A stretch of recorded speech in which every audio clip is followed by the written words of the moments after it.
Now for today's program. Nina Totenberg is NPR's award-winning legal affairs correspondent, with her reports airing regularly on NPR's critically acclaimed news magazines, All Things Considered, Morning Edition, and Weekend Edition. She has won many awards and was named Broadcaster of the Year and honored with the 1998 Sol Taishoff Award for Excellence in Broadcasting from the National Press Foundation. She is the first radio journalist to receive this award. Nina has been honored 7 times by the American Bar Association for continued excellence in legal reporting and has received more than 24 honorary degrees. Nina is the author of the recently released book, Dinners with Ruth, a memoir on the power of friendship, which chronicles her nearly 50-year friendship with the late Supreme Court Justice Ruth Bader Ginsburg, as well as other important people in her life. Joining Nina today is Nadine Epstein, an award-winning journalist and author. She has been the editor-in-chief and CEO of Moment Magazine since 2004 and is the founder and executive director of the Center for Creative Change. Nadine's most recent book is RBG's Brave and Brilliant Women, 33 Jewish Women to Inspire Everyone, written in collaboration with the late Supreme Court Justice during the last year of her life. Please welcome Nina Totenberg and Nadine Epstein. There, Nadine, how are you? I'm good. We were both friends with Justice Ginsburg, although you knew her far, far better and for far, far longer than I did. And I learned so much from your book about her, but also I learned a lot about you. And I really enjoyed your book, and I didn't want to put it down once I started it. And I really loved the parts about you as a young woman in the world of journalism. You know, your jobs in Boston, and then your pre-NPR jobs, and then arriving at NPR, and then the parts about your sisterhood, your friends, Cokie Roberts and Lynn Wertheimer, and so many other women at NPR, which, by the way, was so amazing that you had such an incredible group of women to be close with, professionally and personally. And so I want to talk to you a little bit about that. So you were and are a trailblazer in paving the way for women journalists, especially covering the court. And I was wondering what it was like to be the rare woman covering courts and then the Supreme Court in Washington, D.C., and remembering that the court was really totally a man's world. Well, pretty much every place I covered was a man's world, whether it was politics or the House and Senate or the Supreme Court or the lower courts. It was a man's world. And that was sort of the idea for this book, which came from the CEO of Simon & Schuster, Jonathan Karp. When I told him no, I wasn't going to write a book, he said, I think you need to write a book that's a memoir about you and your friendship with Justice Ginsburg, but also it should be a book. And I said, I don't know how to do that. I just don't know how to do it. He said, it should be a book, in my view, that's framed as a book about the women of your generation in particular. And Ruth, of course, was a whole generation older, but who were almost always the only women at the beginning of their careers, and somehow managed to at least get a foot in the door, and in her case, break, along with Sandra Day O'Connor, the glass ceiling at the Supreme Court, and in mine, along with lots of other women of my generation. We, especially at NPR, made it sort of an art form to get our very small feet into that door. So you're in the Washington, D.C. world, and you're a journalist, and she's, at that point, she lives in New York, and she's she's working at Rutgers because that's really the only job she can get is academia. And so when do you first meet? When did you first meet her in person? How did that happen? Well, we talked on the phone, as I tell in the book, but I had not met her, I think, in person for many months after that, although I called her frequently because at the time there were a lot of gender discrimination cases that were percolating up, and she was my teacher on the finer points of law. After all, I didn't go to law school, contrary to what some people think. I I did not ever go to law school. And so she would translate for me. And she was a very good translator. And then we finally met at a conference. It was either at Columbia or NYU, I'm not sure which. And it was such a boring conference, that we left to go shopping. Well, did she look like what you expected her to look like? You know, you've talked to her on the phone. This is pre-Zoom, pre-FaceTime. She's such a powerful intellect. But then when you meet her, what did you think? Well, first of all, you know, the Ruth Ginsburg that we all know of today looks very much like that Ruth Ginsburg, but for one thing, she became famous really in her 80s. Yeah. And the way she looked in her 80s is not the way she looked in her 30s. And in her 30s and 40s and even her 50s, when you go back and you look at the pictures of her, she was an incredibly beautiful woman. Yeah. And very interestingly, she wasn't normal beautiful. A guy who was in at Harvard Law School with her said that she sort of was this exotic looking. She looked half Jewish and sort of like an Indian princess at the same time. Yes. And that when in his first class, when she was called upon, and there were only, I think, 9 women in her class, and the professor said, Mrs. Ginsburg, he said the whole room full of boys just groaned like, oh no, she's gone, she's not available. Well, she also dressed incredibly artistically. I mean, where she had a kind of professional look, but somehow she wasn't defined by that. She had this very Not at all. Now, that wasn't true at Harvard Law School, but it was true by the time she was a judge and then a justice. She would wear, you know, long flowing pants and with a tweed jacket, and always, especially in later years, she would be wearing a lot of, especially as she was losing weight at the very end of her life, a lot of beautiful scarves. And in fact, yesterday at the oral argument in the independent state legislature case, I wore a scarf that she basically willed to me. And I wore it for the simple reason that I was terrified, because this was going to be a very long argument. And could I condense it and get the tape up and all of that done in time? And I figured I periodically, when I'm feeling stupid or terrified, or in this case, both, I just wore that scarf for good karma, and it worked. It always seems to work. That's great. I often think of her and keep her in my mind when I have to do something that, you know, it feels like it's beyond me. And then I think about her in her class being one of 9 women in law school, and how terrified she was of speaking up, and how she had to like force herself to not be intimidated by, you know, her classmates. And I figure, like, if she can do this, I can do this too. I can at least try to do this. And so I use her. It's really important. She's part of, she's become part of my psychology. Mm-hmm.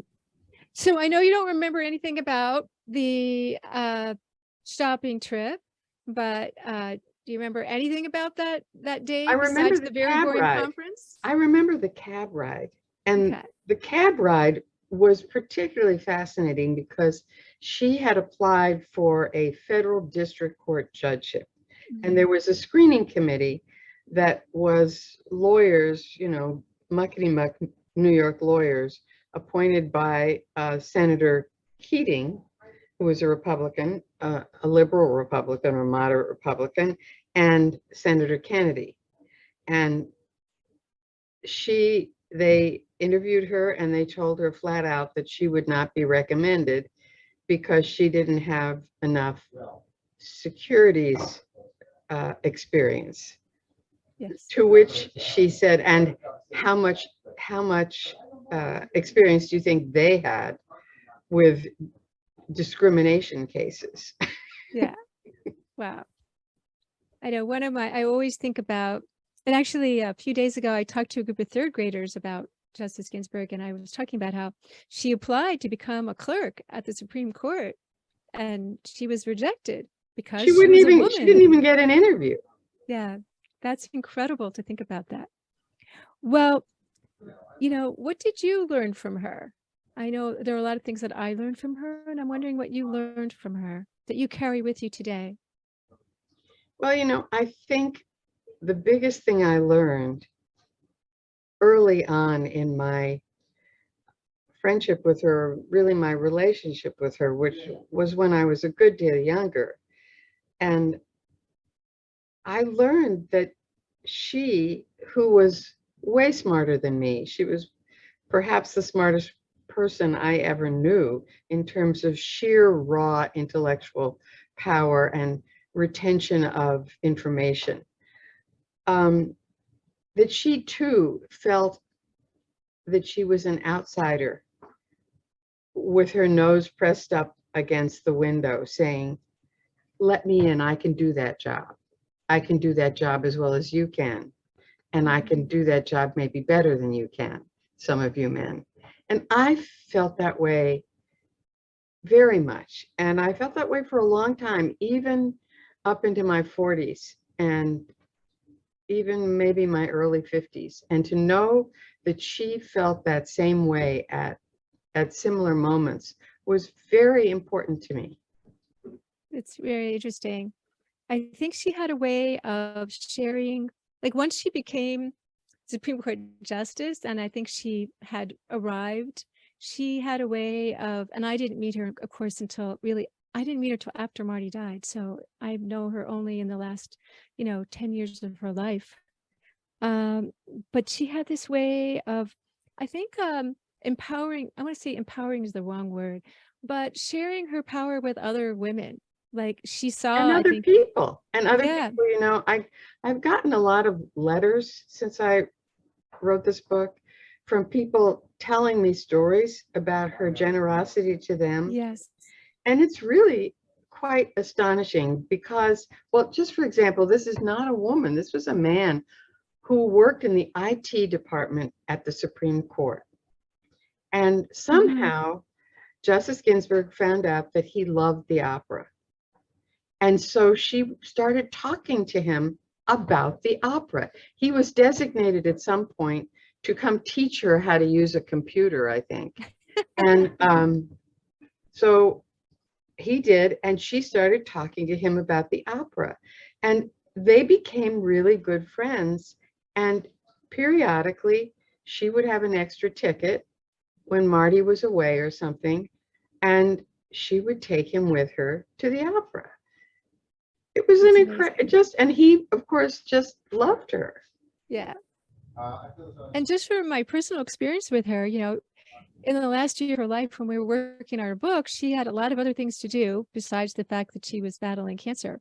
And she was so generous with her time and her, like, she really cared about the book. She just really cared about, and she cared about being in touch with me. And that made me feel, it made me feel very special. She made me feel, she had that way about her. So many people feel so very special. And given the amount of work that she had to do, and in your case, she was already very sick at some times, it is a testament to her decency and fortitude. Yeah. Well, I also wanted to, I noticed in the book many, many times you refer to her as being incredibly funny. And I think most people didn't get to see that side of her. And tell us a little bit about just your perceptions of that. Well, she wasn't like stand-up comedy funny, but she had impeccable timing, and she loved being on stage. She was a great performer. That's how she got to be a Supreme Court justice. She was not Bill Clinton's first pick, but by the time he agreed to interview her, he fell for her hook, line, and sinker, and he offered her the job that very night. So she is was a wonderful performer. And so she would tell these stories, and And sometimes I interviewed her enough on stage that sometimes I felt like I could go number 43 and she would know what this story was. But I was always learning new ones. And she had this impeccable timing, so that, for example, she always told this story about how her mother-in-law, on the day that she and Marty got married, sat her down. By then her mother had died, and I think her father had died, and she was an only child, and her mother-in-law sat her down and said, I'm going to tell you the secret to a good marriage. And Ruth said, and what is the secret? She said, sometimes it pays to be a little bit deaf. And then invariably she said, and I find that works with my colleagues too. Yes. I once asked her, well, because this is when she became an icon, what it was like to be a role model. And she kind of like giggled and said, well, on one hand, it feels very good. On the other hand, I think I better watch myself so that I don't do anything to tarnish my image. And she started like cracking up, kind of smiling. I wouldn't say cracking up, but just like smiling. And I was like, because I didn't know her well enough to like be cracking jokes with her or anything like that. So, let's talk a little bit about, she's how she wasn't a household name for like many decades. And then suddenly she's about 80 and you've known her for a long time, and she becomes the Notorious RBG and she's turned into an icon. What comes together? I mean, like, she wasn't like a household name. I mean, lawyers knew her. People who, but what happened there? I don't have a really great answer to this question. Yeah. And I've thought about it a great deal. Irene Carmon, who wrote the book, The Notorious RBG, which is sort of a compendium of wonderful pictures and stories, she says that she thinks it was the first example of young people wanting something raw and true, and not the prepackaged variety that they're so often given. And I think that's part of the answer, but it really isn't all of it. And I am not really sure what the answer is, except that here is this: by the time she reaches suddenly iconic status, this tiny little octogenarian, who is not glamorous anymore anyway, and not facile in the way that what people are with the sort of constant, memes and things like that. But she is authentic, and she is the only person who's sort of the only woman in any way who in many ways personifies both the old and the new. But the new is, as far as young women are concerned anyway, you can do it. Yes. I don't care what they tell you, you can do it and you will do it. And she told me that too. And the old is, you are equal. You're not better. You're different, but you're absolutely equal. And you have to work doubly hard. I don't care what they tell you, you have to work doubly hard. And you shouldn't expect special favors because you're a woman. Mm-hmm. And young women sometimes don't want to hear that. They simply overlooked it with her because she was so undaunted. Mm-hmm. Well, I think there was something about her, the timing in her life as well, because Marty had died and she kind of came out of herself in a way. Like she loved being part of the world, I think, in a way that she might not have loved before. So there was something about how she was ready for that. And I think she always liked it, but it became much more so. And you're right, she did have come into her own to some extent, but I think she also had more time. Mm-hmm. She didn't have him. Yes. And she loved to go out. And she loved to go out, and she didn't particularly like to eat at home, even though her daughter always made plenty of food, packaged it, put it in the freezer so she could have it anytime she wanted. She far preferred to go out and spend a little time with other people, eat what they had to give her, and then go home and go back to work. Yep. I mean, even like when we honored her, remember we honored her in 2018, we had this whole big party planned. And a few days before she broke her ribs, which turned out to be a really good thing because they caught the lung cancer. Yeah. But first she was like, I'm coming. And I was like, no, I don't think so. And then she said, well, okay, I can't come, but don't give me any kind of award so that I can come next year. And then, of course, you came in and pinched it, and that was amazing. And it was a beautiful evening. And only you could pull that off. But it was really special. Yes, I But got she up really, there and I said, as I recall, something on the order of, substituting tonight for Julie Andrews will be Nina Totenberg. so you know, your book has gotten some pushback and about, you know, how it's odd for a journalist to be friends with with the people that she's covering, and I find that really interesting because it's not new for journalists to be friendly with people they cover. I mean, for generations, you know, men have gone to prep schools together, and then they all come to Washington, D.C., and they're bonded all over. They're bonded in many ways, and some are journalists and some aren't, and everybody has dinner, and there's dinner parties are historically the Ben Bradley dinner parties. There's a whole history of this in Washington, D.C. And so yet there's been this criticism of the book in this way. And I'm wondering, like, feel like there's a sexist element in this. If you were, you know, I never Ben thought Bradley. of it that way, Nadine, but you do have a good point. Mm-hmm. Men have always been pals with other men that they covered. And show me a journalist, a good journalist, who doesn't have friendships among the people they cover. And I will show you somebody who doesn't know anything. Yeah. I mean, it is and I had lots of friendships on the court over the time I've been, you know, that I've covered the court, including Justice Scalia, who I was absolutely crazy about. We were close friends, I think. And although I'm sure he knew that I didn't agree with him about a great many things, and it didn't matter to him and it didn't matter to me. And that's a good thing as far as I'm concerned.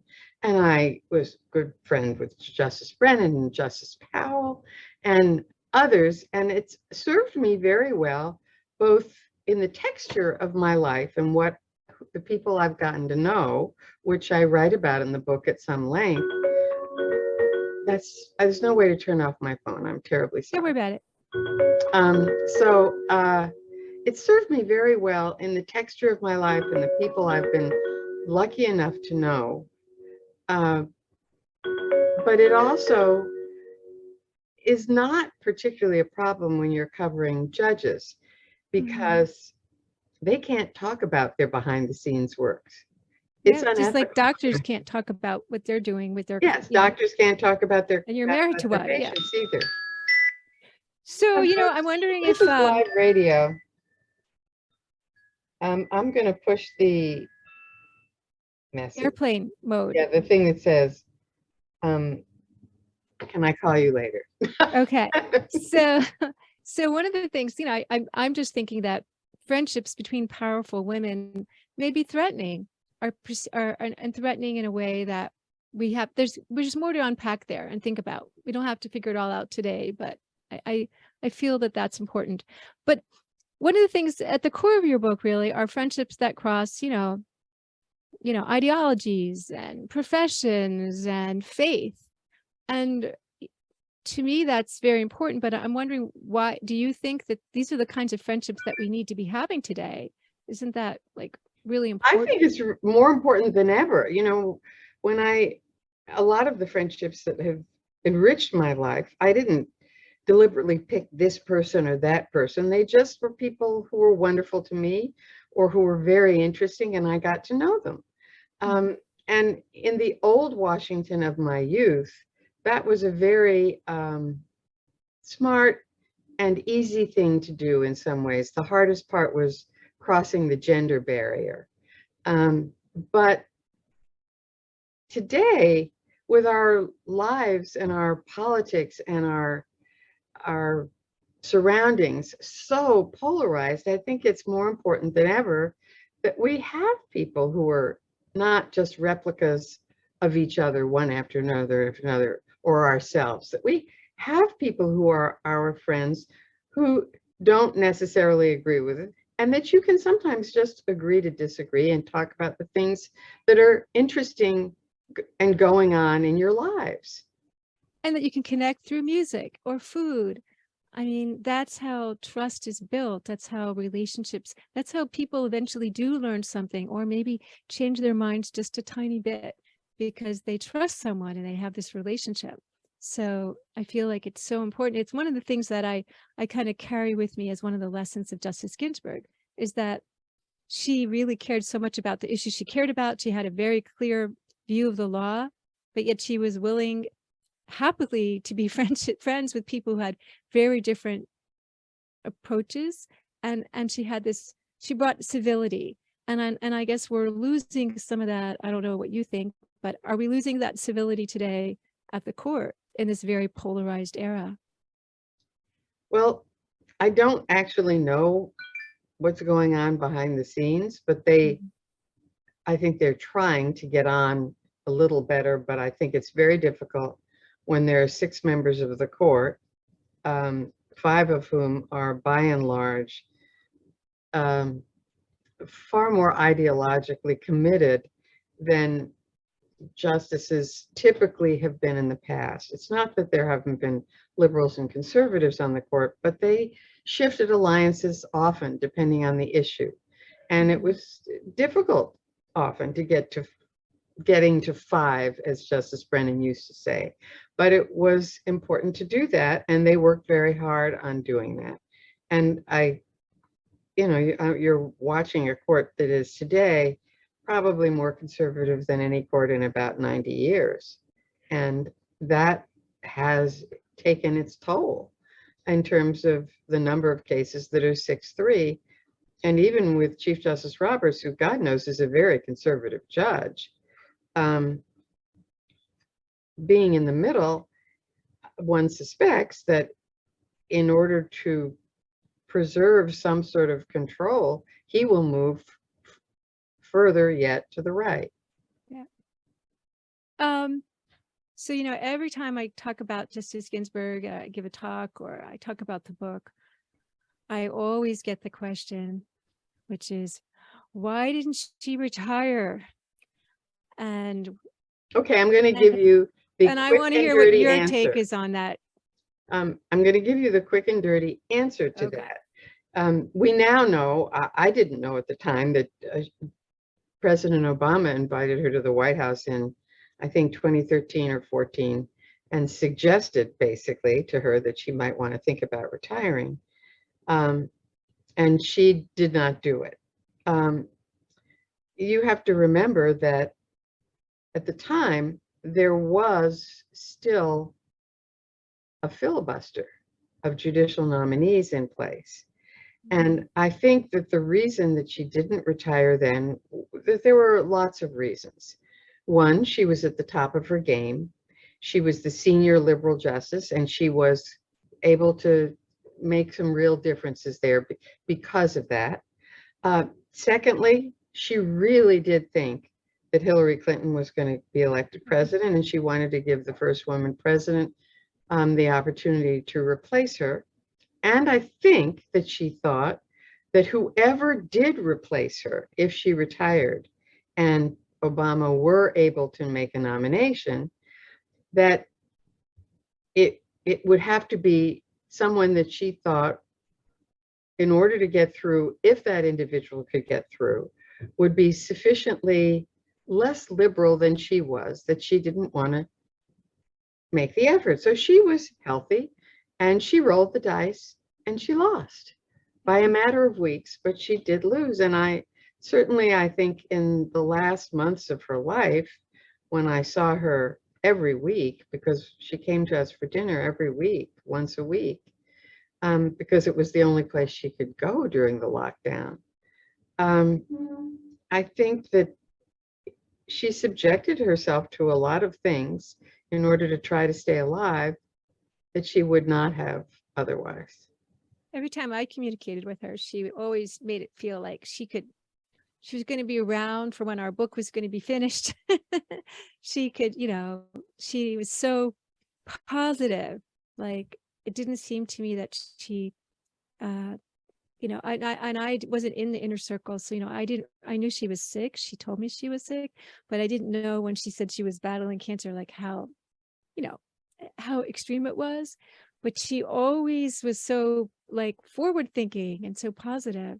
So when she died, I was actually, like kind of shocked. I was shocked. You were much more prepared for that than I was. Well, my husband was her Oh, medical confidant. And yeah. so even though I didn't know the details of what he knew, because he wouldn't have, besides everything else, he's a HIPAA Nazi. I just, I saw her every week, and I saw that she was losing weight. Yeah. And I saw that by July, her female guard would put an arm around her as she walked up the 6 steps to our front door. And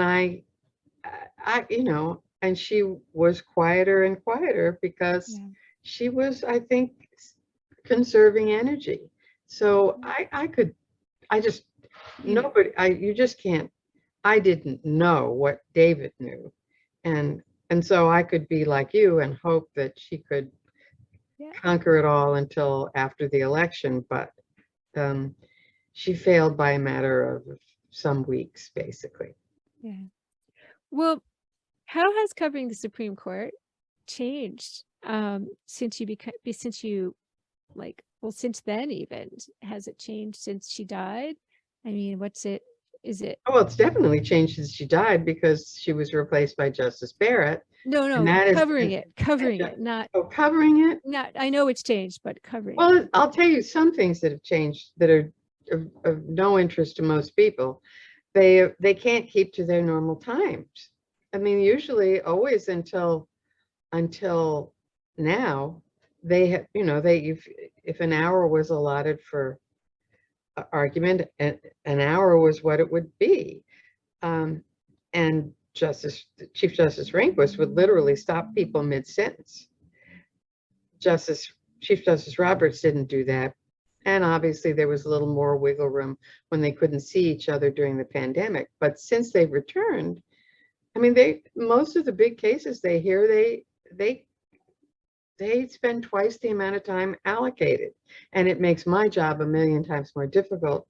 Yesterday, I left before the end of the argument. I left half an hour before the argument ended, when the last advocate up was the Solicitor General, and I had enough. So they'd already spent nearly double the time allocated. And I went back to the office with no transcript anywhere. And you start trying to pull tape like that, it's sort of a nightmare. And why can't they keep to their times? What's happening? I think it's a lack of discipline, if you really want to know the truth. Does it have something to do with ideology that they need to? No, they go through the full cycle of them doing things twice. So they do like an hour of worth of everybody asking the sort of a free-for-all, and then they go by seniority. So they do everything twice. It's like they can't shut up. They love the sound of their own voices. Yeah. When they play this back to the court, they won't like that I said that, but it is remarkably undisciplined. Well, that's what I meant when ideology, like somehow it's important for them to be more important for them to be saying things, to be expressing what they're thinking than listening, perhaps. And I don't know, if something like there's some element of change there.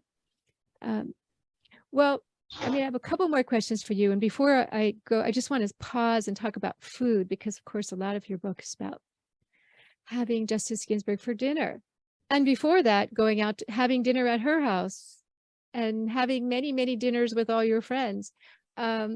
So I would say food is an important theme. All of my friends, somebody in the couple of all of my friends is a very good cook. Okay. And my husband is a fabulous cook.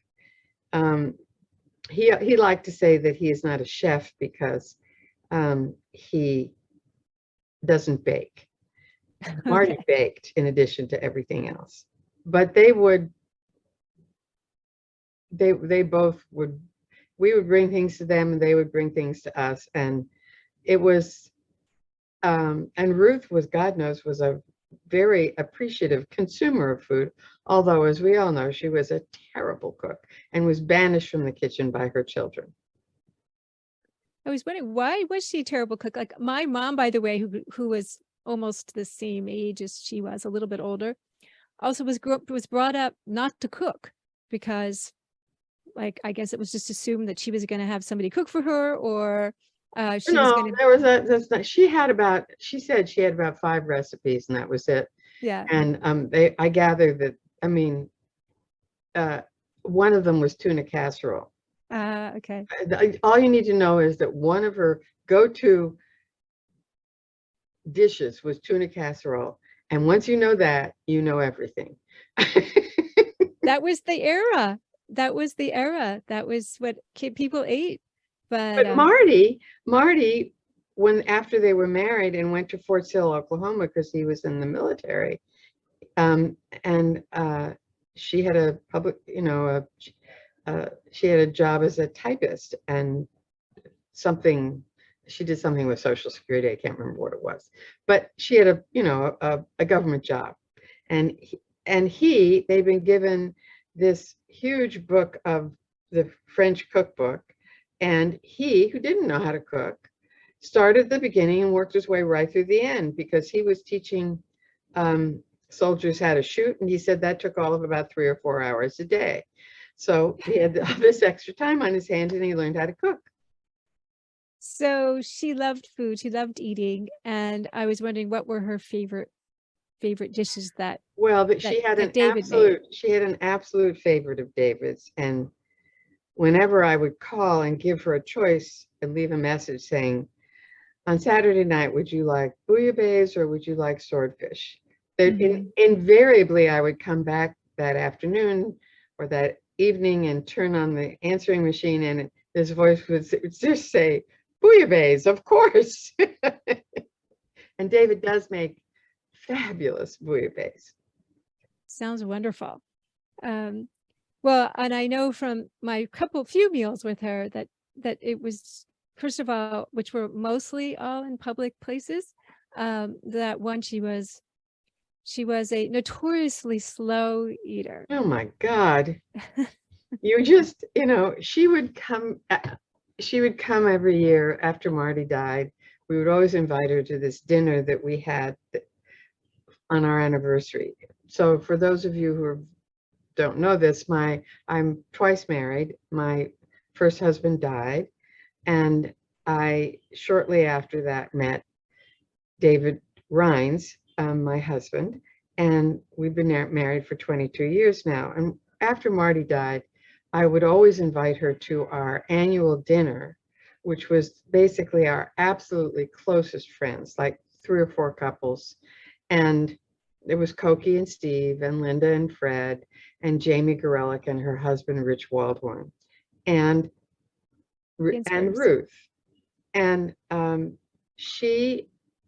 we had to tell the staff that served the meal, you have to just wait for her. She's going to take way longer. Just plan it that way when you're planning the courses, because we have a chef friend who cooks for us every year this meal or a different meal. And he just came to understand that he had to wait for Justice Ginsburg, and towards the end of her life, that he had to serve her different things than he was serving, because she couldn't eat beef, she couldn't eat meat, she couldn't eat fats, she couldn't eat too much sugar. Even it was endless, but he would always create something that was for her, and then we would all eat and then wait for Ruth to finish. What she always did do with abandon, until she really wasn't allowed to anymore, was drink. And she had a hollow leg, pretty much. And you said her favorite drink was Campari? That was her favorite before dinner drink, was Oh. Campari. And then she would sit next to David at the dinner table, and she would, I'm going to scoot back to show you what she would do. So here would be the glass, and she would just lean over and go, David, David. And he was watching what she was drinking. So, But he didn't care until she wasn't supposed to drink more than about a half glass a day. And he once, when we were at a break fast, he went and got her. She said, David, could you get me a glass of wine? So he went and he got her a half glass of wine. And he brought it to her, and she said, that's not a glass of wine. Go back and get me my full glass of wine. wow. Well, I'm going to ask you two questions, but before I do, I just have to say that there was something I never, ever dreamt of learning about Justice Ginsburg in the book. I had no idea she was a horseback rider. Oh, yeah, that actually little episode athlete. where David and Justice Sotomayor and Justice Ginsburg go horseback riding somewhere in that West. It's a hilarious story. And she's like, why aren't we galloping? And they're all there. You have to just read the book for this. Equipment. It was for a judicial conference of the 10th Circuit. She brought the boots, she brought the riding gear, she brought everything, including the helmet. And they're being led because, you know, the people on the trip were so worried. They have these Supreme Court justices. The marshals were so worried. The marshals were so worried. And then you have Justice Ginsburg going, well, why can't we gallop? And listen, this was a woman who went parasailing. She was fearless. She didn't play every sport well. I'm told that she thought she was a good golfer, but she really wasn't. But I've heard stories that she wasn't. Yes. So what did you learn about the power? Like, tell us, you know, what have you come to understand about the power of friendship? Is there one thing that's just... Well, the power of friendship is really the power of life. And that what I tell people always, especially young people, is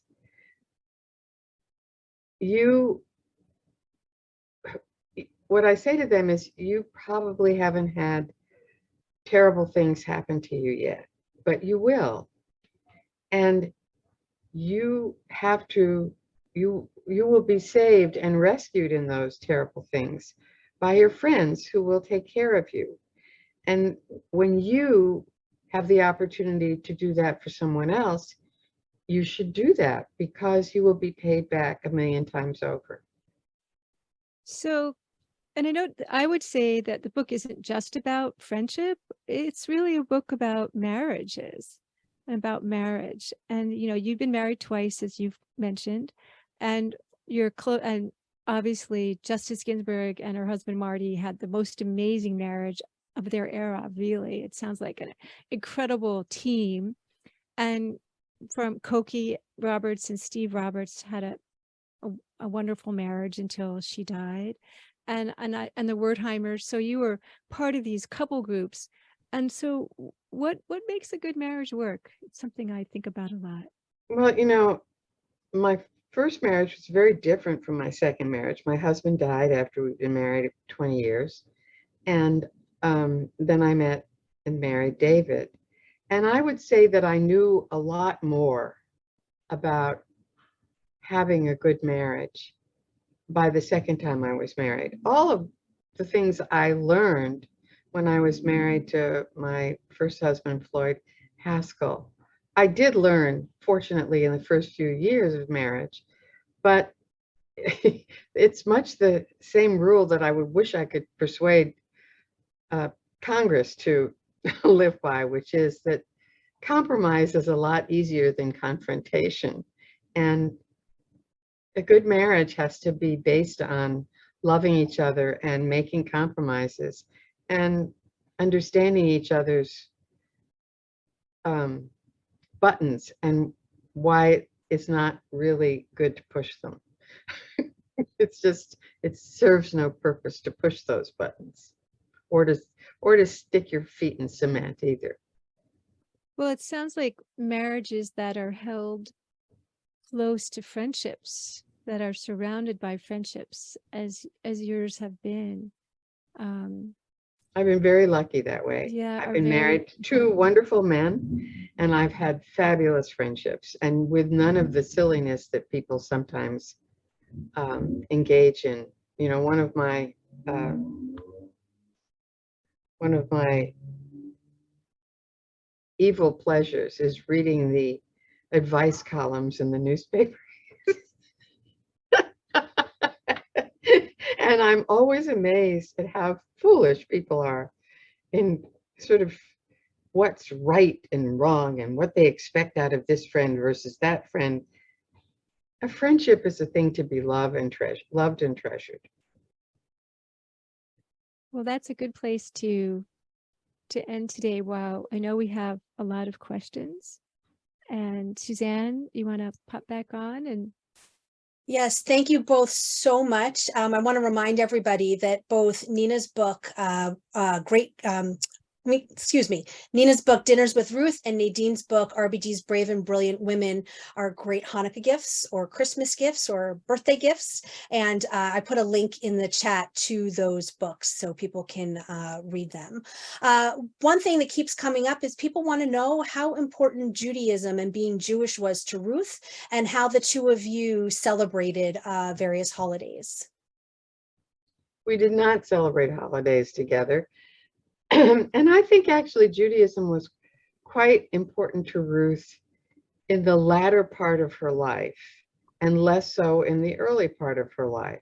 I mean, being Jewish is obviously a really important thing for anybody who has any understanding of who they are.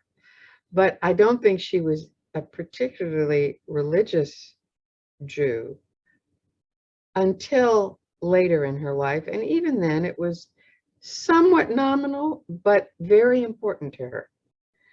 To the point that, you know, I think it was the Supreme Court has a Christmas party every year.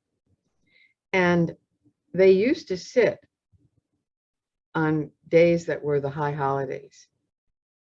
And she went to the Chief Justice to complain about it when she was first on the court.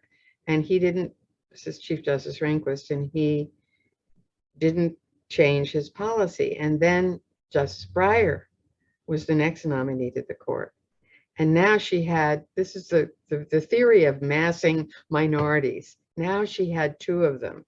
And the two of them went to the chief, and then he acceded to their wishes, and the court no longer sits on the Jewish holidays.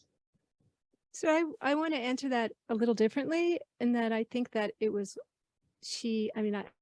because the book I did with her ended up being about Jewish women. So she and I talked about some of this, and I think that she was, when she was young, very kind of interested in Judaism. She wrote she was a very serious Hebrew school student. She, was confirmed. She wrote articles about Judaism in the synagogue bulletin. She went to Jewish camp. I think that what happened was when she was 16 and she was not allowed to participate in the minyan and say, that was it for her. That sent her away from, just completely rejected Judaism. What became her Judaism over the years was her interest in Jewish women. And she was very interested in the women of the Haggadah, very interested in Henrietta Szold, very interested in Anne Frank, very interested in Emma Lazarus. Some of these women she learned about from her mom, but she spent a lot of time reading biographies of women. And so by the time I showed up, like, what really I was talking to her in 2019, October 2019, about, I was in her office and she was talking about Jewish women who were her role models. And that's where the book came out of that. And it turns out there were so many women that she had been saving up. And she, as she said, they had been sustaining her all those years. So, and I think another thing that happened in process is that, of course, Judaism changed as time went on, and women And there were became women rabbis. And then she had Ari Holtzblatt, who was one of her clerks. And then she discovered that his wife was a rabbi. And she was so excited.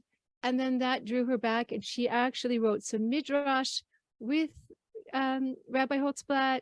And then she started going sometimes to synagogue, and she became,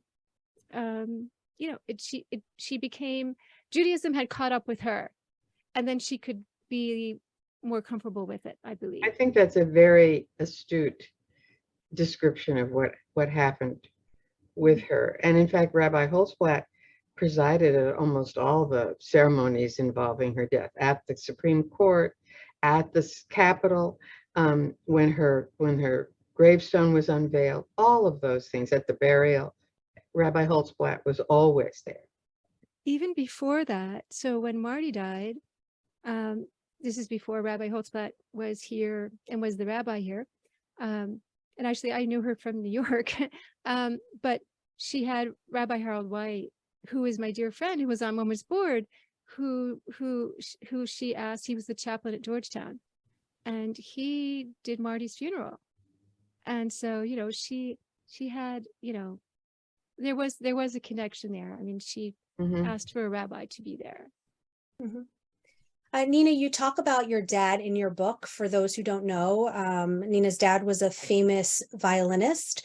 And so somebody wanted to know if you learned to play the violin or any other instruments from your father. No, I played nominal piano until I was about 12 or 13. I took lessons and then it faded off. And the only one of us who played violin at all was my sister Amy, aka federal judge Amy Totenberg, who you're now seeing the lights dim here. This is what happens at this hour. Who Amy played the violin and was taught by one of my dad's students. And at some point, the student said to her when she was about 10 or 11, she said, Amy, if you don't practice, I can't teach you. And Amy said, okay, fine with me. And so the student then goes to her teacher, Roman Totenberg, and he says to her, and she says, what's happened? What does she do now? He said, that is a lesson for you. You do not give children choices about some things, and now you made your bed, you have to live in it. That's great. Today, social media is very prevalent in young people's lives, where they make most of their friendships or spend a lot of time. They think they have friends, which is very different than the type of friendships that you've talked about in your book. Do you have any advice for young people with regard to building friendships outside of social media? Yeah, I mean, I think young people have lots of friends outside of social media. At least real friends. If you know somebody only on social media, and even only by texts, I would say that's not necessarily a great friendship that will stand the test of time. You need to do it in person, and you need to pick up a phone to have a conversation instead of just texting back and forth for 3 minutes, which is minimally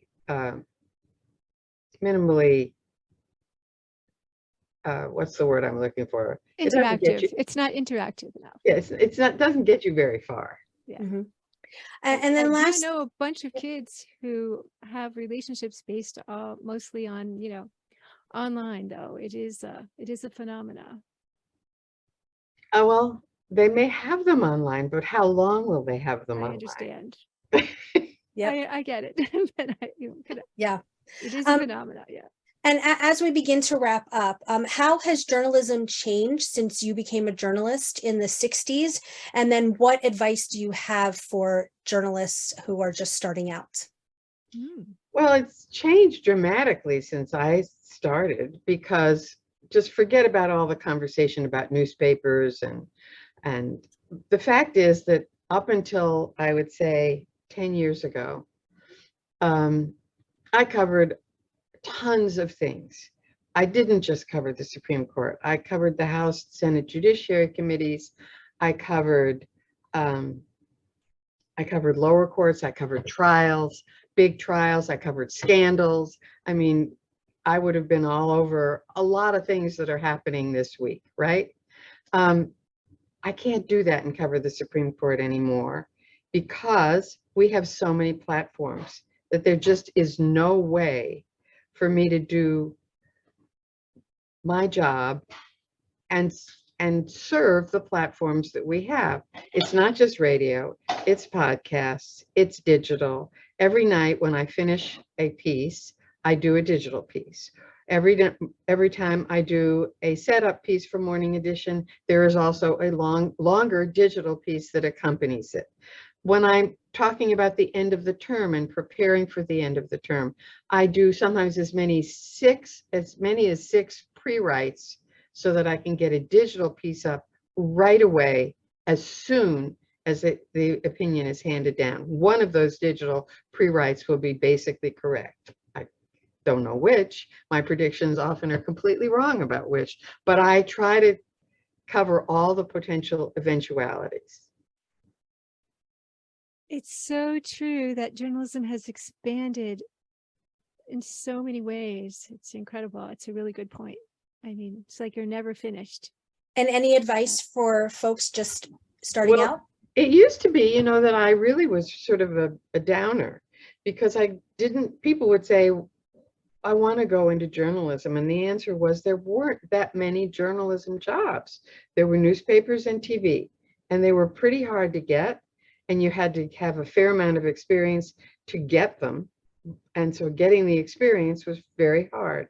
Now there are so many different outlets, sites online and outlets. And the one thing that I worry the most about is local journalism. With newspapers dying on the vine, the watchdog function that we are supposed to carry out is often missing. And if I had to appeal to anybody listening to this, it is to contribute to nonprofit organizations that may cover your smaller city, not New York. You got all the newspapers you want in New York, but that's not true in towns of 100,000. And it's just as important that people watch what their government officials are doing, and they do that through reporting. Great. Nadine, do you have anything else to add? Only that I think quality is an issue. I think we're in the great rush to create so much quantity because we have so many outlets that we have lost track of the quality. And I think that often, an online site, there's so many choices of online digital journalism now. And it's very important that you have editors. I just want to speak up for editors. Editors really help. I'm a writer and an editor, and I love when I'm edited. Stories, a lot of detail and thought needs to go into stories and building context. And this is how we build civil discourse in this country. So if we're all just producing opinions or some reported opinions or some very quick content because it's going to go viral, we are basically destroying the fabric of civil discourse. So we can't go there. We already are there, and we need to really figure out how not to be there. Great. Well, with that, I'm sorry we couldn't get to all of the questions. Again, thank you, Nina and Nadine, for this wonderful, wonderful conversation. Again, please go to your local bookstores or on Amazon and buy Dinners with Ruth and RBG's Brave and Brilliant Women. I will be sending out an email later this week that will include links to this recording as well as the books. Please go to momentmag.com where you can subscribe to the magazine. You can also sign up for next week's program, which is a whole food demonstration on Hanukkah cheese latkes and more. And again, Nina and Nadine, thank you very much, and we'll see everybody next time. Bye, everyone. Thank you for having me. Bye, Thank Nina. you. Thank you. Bye-bye. Bye, dear.